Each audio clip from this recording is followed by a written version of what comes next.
Bonjour mes amis, j'espère que vous allez bien. Aujourd'hui, vidéo reaction thriller, je vais vous parler de la future série Gremlins, le secret du Mogwai. Et purée, qu'est-ce que j'aurais aimé ne pas faire cette putain de vidéo, parce que je n'en peux plus d'Hollywood.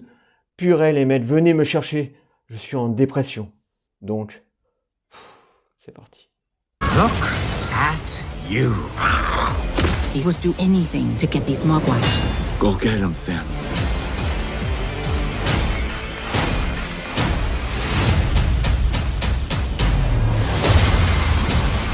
That creature will be mine. Come get us! You know Kung Fu?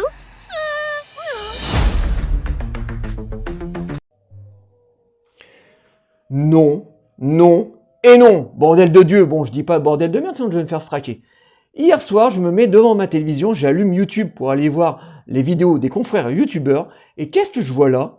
Ils ont fait une série animée sur la saga Gremlins et le secret du Mogwai. Alors je savais qu'il y avait une série animée qui était en préparation, mais je ne savais pas que le projet était si proche.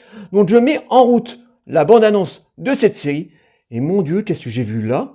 Mais bordel, moi étant un enfant des années 80, vous aussi d'ailleurs, parce que je sais très bien que la plupart de mes abonnés ont le même âge que moi, nous avons bien connu la saga Gremlins. Donc le tout premier Gremlins de 1985, produit par Spielberg et réalisé par le grand Joe Dante.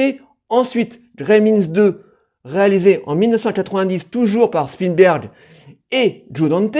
Donc cette saga de films fantastiques d'humour noir avec une très belle petite créature, Gizmo, un Mogwai qu'il ne faut absolument pas nourrir après minuit et surtout pas mouiller parce qu'il y a une espèce de petite créature, des petites saloperies, les Gremlins qui arrivent chez nous et qui pètent absolument tout et qui tuent des gens, parce qu'il ne faut pas oublier que les Gremlins, certes, sont fun dans le film, mais c'est des vraies petites saloperies, ils sont là pour foutre le bordel.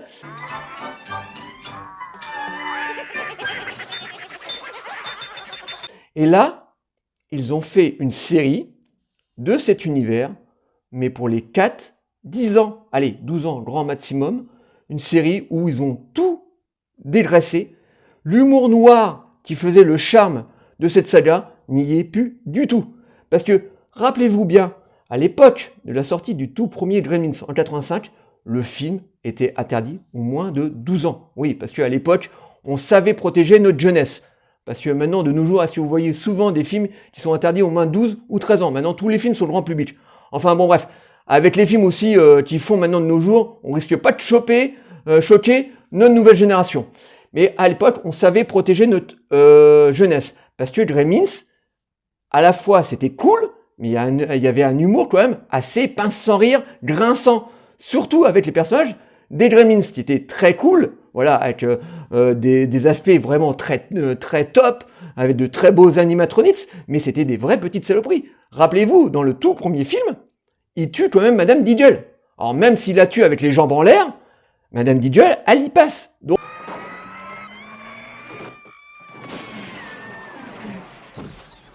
Donc, les Gremlins, à la base, sont des vraies petites saloperies. Donc, qui veut dire qu'ils sont là pour tout péter, limite à tuer les gens qui les dérangent. Et là, dans la série animée qui va pas tarder à sortir, là, sur HBO Max, voilà, qu'on n'a pas, mais bon, sur HBO Max, donc c'est Warner qui produit cette série, ils ont complètement tout lavé. Alors, j'ai mis la bande-annonce. Alors déjà, on a une animation 100% 3D, toute dégueulasse, mais vraiment bad zone. On retrouve Gizmo, parce qu'en fait, c'est une préquelle. Ils vont nous expliquer la vie du marchand chinois dans le premier film. Voilà, mais là, on le découvre à l'âge de 10 ans. Donc, on apprend que c'était un ami de Gizmo et de son peuple, parce qu'on apprend que Gizmo, qui avait le peuple des Mogwai, et c'est une série vraiment pour les 4-10 ans, quoi. C'est une série complètement inoffensive, ils ont tout lavé, hein. Tout ce qui faisait le côté fun de la saga Gremlins, ils ont tout foutu en l'air.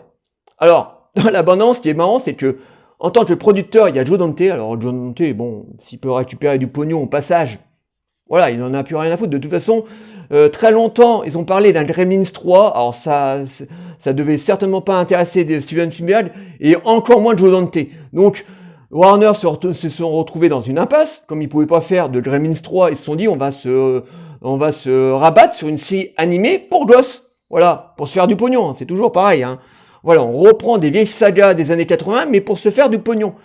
Et là, je ne vois pas l'intérêt de cette série animée. Alors, bien entendu, ça va plaire au jeune public, hein, les 4-10 ans, voilà. Mais It can't be.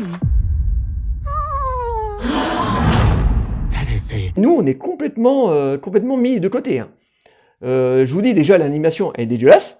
Alors, vraiment du 3D, mais bad zone, hein, vraiment bad zone.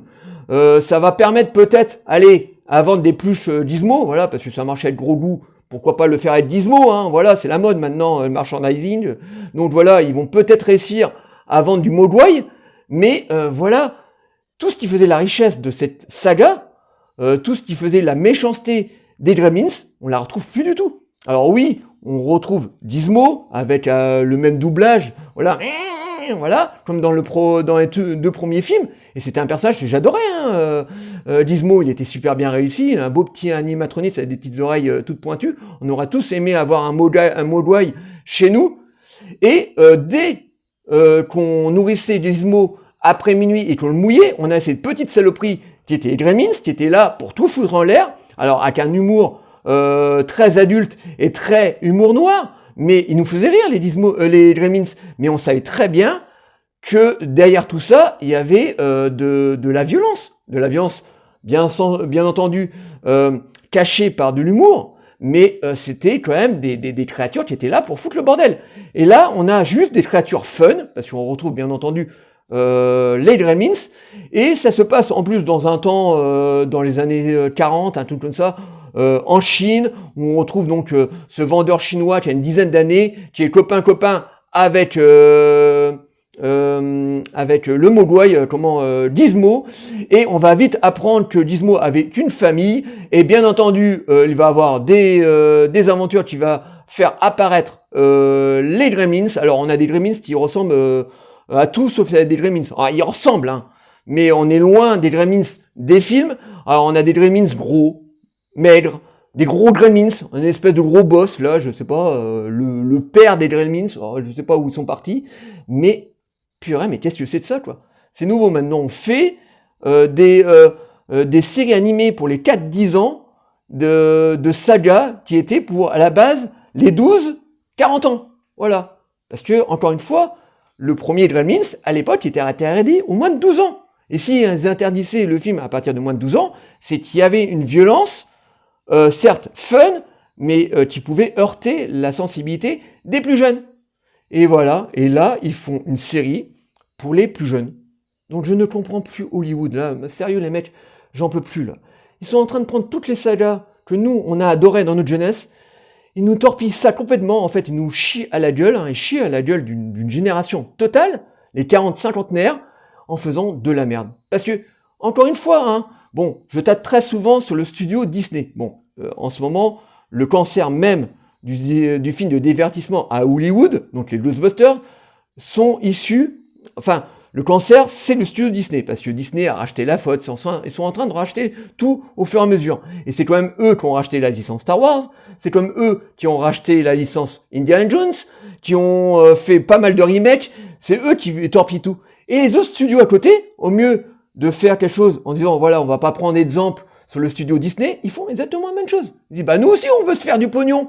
Donc on va prendre des vieilles franchises et on va en faire des séries pour gosses. Voilà, parce que je vous dis, hein, pendant très longtemps, Warner a essayé de mettre en route un Gremlins 3 qu'ils n'arrivaient jamais à faire, parce que Spielberg ayant encore les droits de cette saga ne voulait pas, et encore moins Joe Dante. Donc ils se sont dit, merde, il va bien falloir qu'on se fasse du pognon sur cette vieille franchise. Donc ils ont décidé de faire une série animée pour le jeune public. Alors, je dis pas, ça va plaire aux plus jeunes, mais nous, on va regarder, moi je sais même pas si je vais regarder un épisode, hein, parce que nous on est complètement mis à côté, hein. Les adultes sont complètement mis à côté, hein. Et puis c'est vraiment de la série, mais vraiment qui va passer sur W9 ou je sais pas quelle chaîne française à 8h le matin, quoi. C'est vraiment la série inoffensif. Ils ont rien compris à la saga Gremlins. Enfin si, ils ont compris là, mais ils font de la dope. Et là les mecs, j'en peux plus, quoi. quand je vois toutes les sagas, moi, qui m'ont plu, parce que là, ils vont le faire aussi avec la saga Indiana Jones. Voilà, bientôt, là, dans un mois, on va avoir le tout nouveau Indiana Jones qui va sortir au cinéma. J'espère qu'il va être bien, voilà, au moins que la saga se termine sur un bon Indiana Jones, parce que le 4ème, franchement, était vraiment tout pourrave. Et là, si celui-là, il peut être fun et sympa, franchement, je serais content. Mais ils vont faire la même chose avec Indiana Jones. Si vous croyez qu'ils vont s'arrêter au 5ème, vous mettez le doigt dans l'œil. Ils vont faire des spin-offs, ils vont même, je crois qu'ils ont une série sur Disney+, qui va arriver avec un autre archéologue, voilà, avec la meuf là qu'on va voir dans le 5ème. Donc ils vont faire une série spin-off, ils vont capitaliser sur les Indiana Jones. Et ça finira par devenir de la merde. Parce que Hollywood n'en a plus rien à foutre de ces sagas. Ces sagas sont pour Hollywood juste là pour faire du pognon, quoi. Et j'entends les mauvaises langues qui vont dire oui, mais Hollywood, ça a toujours été une industrie qui s'est fait du pognon avec leurs films. Oui, je suis d'accord avec vous. À l'époque, quand Spielberg, par exemple, faisait des suites à Indiana Jones, par exemple Indiana Jones et le Temple Maudit, il se faisait du pognon avec ce film, parce que le film a cartonné. Mais il savait faire des films de divertissement. Et Indiana Jones et le Temple Maudit, pendant 2 heures, on avait de l'action, de l'aventure, de l'humour, et c'était du très bon film de divertissement. Et ils se remplissaient les poches. Que maintenant, de nos jours, ils se font du pognon, et en plus c'est mauvais. Visuellement, c'est très moche. Donc souvent, on a souvent des CGS tout dégueulasses, même pas terminés, avec des scénarios bas du front, parce que maintenant, il faut tout de suite rentrer dans l'action. Ils savent même plus faire du film de divertissement. Et donc, ils reprennent les vieilles sagas pour se faire du pognon en faisant de la merde. Et moi, j'en peux plus. J'en peux plus, parce que moi, je suis un amoureux du cinéma, du 7e art. J'aime aussi le film de divertissement, les blockbusters américains. Et depuis 5 ans, je ne vois que de la merde. Et j'espère qu'un jour, le public va se réveiller. Bon, là, il est en train de se réveiller tout doucement, voilà. Les films Marvel commencent à se casser la gueule, voilà. Bordel de Dieu, ça fait 25 ans que j'attends ça. Enfin, parce que les derniers films, là, le dernier Ant-Man, ça a été un four total. Hein. Même pas 2 millions, à peine 2 millions pour un film de C.T. Agabi, c'est un four. Hein. Donc là, ils sont en train de paniquer dans le studio Marvel, là. Ils n'ont pas l'air comme ça, mais ils sont en train de paniquer parce que c'est méchamment en train de lasser les gens. Les gens sont enfin en train d'ouvrir les yeux. Et s'ils s'aperçoivent qu'en fait, Hollywood nous fait de la dope. Et il y a un vrai cancer, hein. Vraiment, il y a un cancer au terme d'Hollywood en ce moment, en termes de films, de divertissement. Donc, les Ghostbusters, je ne vous parle pas des films indépendants, hein, parce qu'il y a encore de très bons films indépendants. Je vous parle des films de divertissement. Parce que nous, on aime tous le film de divertissement, que tu aies 40 ans, 50 ans ou 20 ans, on aime le film de divertissement. Et ils nous font que de la dope. Et moi, j'en peux plus. Franchement, les amis, je ne sais pas pour vous, mais moi, je n'en peux plus. Quand on prend l'art, qui est le cinéma, pour moi, c'est le 7e art. Pour moi, le cinéma, c'est le 7e art. Voilà. Tu peux te faire du pognon avec les films, mais il faut le faire bien. Voilà. Parce que le public, ce ne sont pas des vaches à lait, ce ne sont pas des abrutis. Moi, je ne suis pas un abruti. Voilà. Moi, je veux qu'on me donne du film d'animation, du bon film d'animation. Et là, on se fout de ma gueule. Et là, je ne suis pas d'accord. Voilà. Je ne suis pas d'accord. Parce que le cinéma restera toujours le cinéma.